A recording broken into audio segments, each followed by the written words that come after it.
Hello everyone, इस video lecture में हम देखेंगे कि इनकम और सब्स्टिट्यूशन इफेक्ट्स एक कॉफ-डॉगलेस फंक्शन के लिए हम कैसे निकाल सकते हैं जब डिमांड गिवन हो।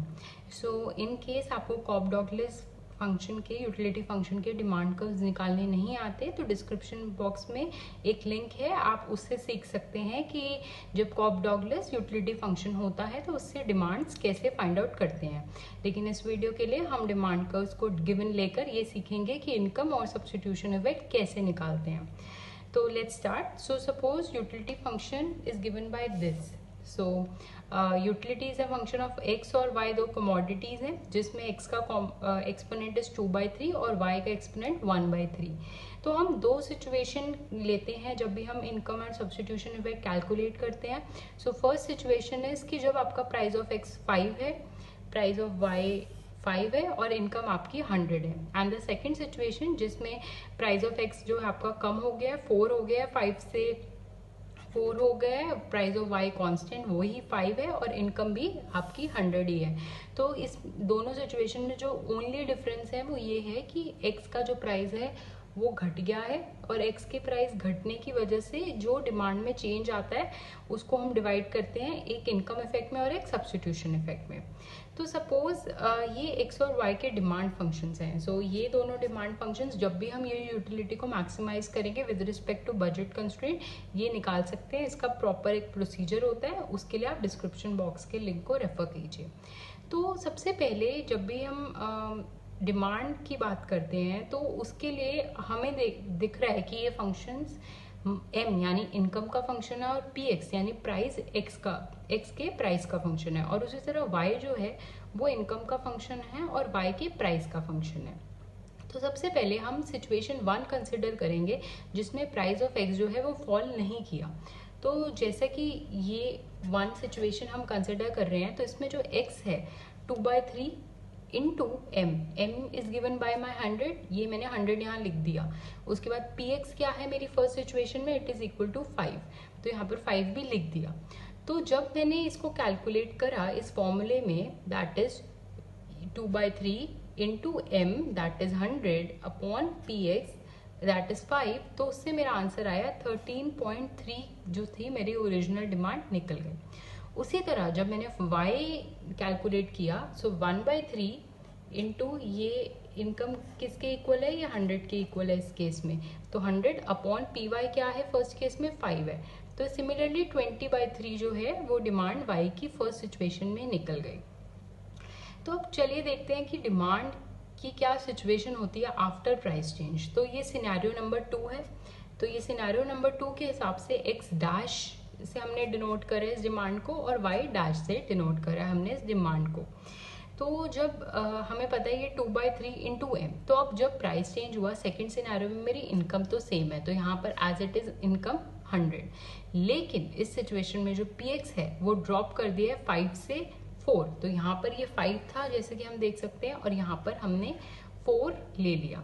तो जब हम इसको कैलकुलेट करते हैं तो हमारा आंसर आता है 16.67। तो जो डिमांड है वो बढ़ गई है। हमें पता है कि लॉ ऑफ डिमांड से अगर प्राइस कम होता है तो डिमांड बढ़ती है। तो हमने देखा प्राइस चेंज की वजह से जब हमने फॉर्मूला में वैल्यूज रखी तो डिमांड बढ़ गई है।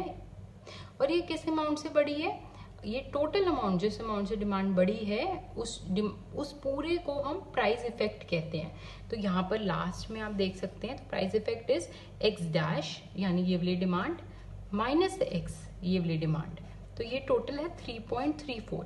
और इसी के दो पार्ट्स हैं, एक इनकम इफेक्ट और एक सब्स्टिट्यूशन इफेक्ट। तो चलिए अब देखते हैं कि इसको हम कैसे डिवाइड करेंगे इनकम और सब्स्टिट्यूशन इफेक्ट में। तो उसके लिए एक बहुत ही इंपॉर्टेंट टर्म यूज की जाती है जो है कंपनसेटिंग वेरिएशन।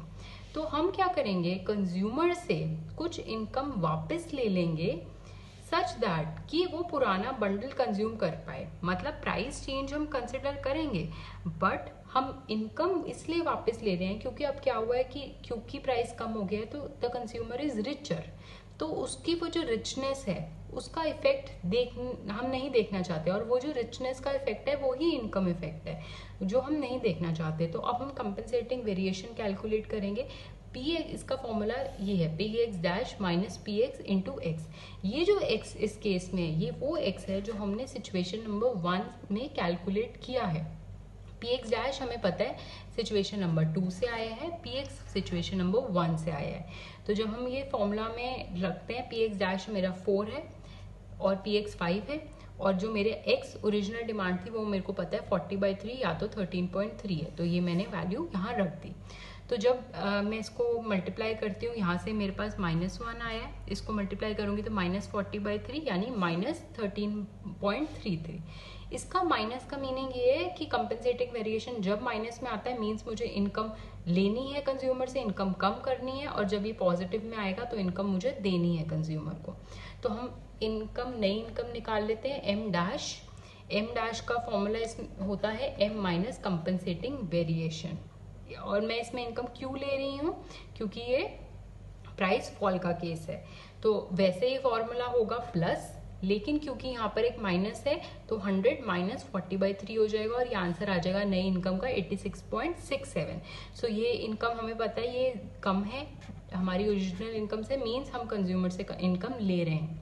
तो अब चलते हैं कंपनसेटेड डिमांड कर्व निकालने की तरफ। तो ये कंपनसेटेड डिमांड कर्व हम इसी फॉर्मूला का यूज़ करते हैं, ये फॉर्मूला फाउंडेशन है इनकम और सब्स्टिट्यूशन इफेक्ट निकालने की। तो 2/3 एज इट इज इनटू, यहाँ पर हम m की जगह अब m डैश लिखते हैं, मतलब जो इनकम हमने उससे ले ली है उसके बाद उसके पास कितने पैसे बचे हैं। और यहाँ पर हम px नहीं लिखते, px डैश लिखते हैं। ये px डैश हमारा जो सेकंड सिचुएशन में है वो सिचुएशन है। तो जब मैं ये वैल्यूज लिखूंगी 86.67 यहाँ से आई थी और px डैश हमें पता है 4 है, तो हमारा आंसर आ जाएगा 14.45। अब ये जो 14.45 है ये 13.33 यानी ओरिजिनल डिमांड से तो ज़्यादा है, लेकिन जो मेरी फाइनल डिमांड है x डैश उससे कम है।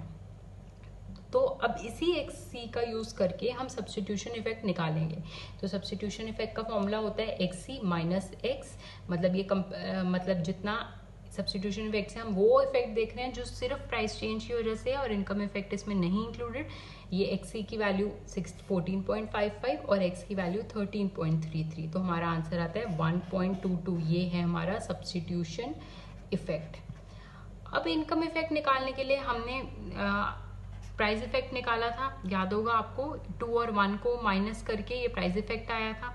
अब हमारे पास सब्स्टिट्यूशन इफेक्ट है। अब हमें पता है कि total price effect income effect plus substitution effect के इक्वल होता है। तो अगर मुझे इससे इनकम इफेक्ट निकालना है तो मैं टोटल प्राइस इफेक्ट से सब्स्टिट्यूशन इफेक्ट अगर माइनस कर दूंगी तो मेरे पास इनकम इफेक्ट आएगा। तो अगर आप 3.34 से 1.12 माइनस करेंगे तो ये आपका आंसर आएगा और ये आपका इनकम इफेक्ट है।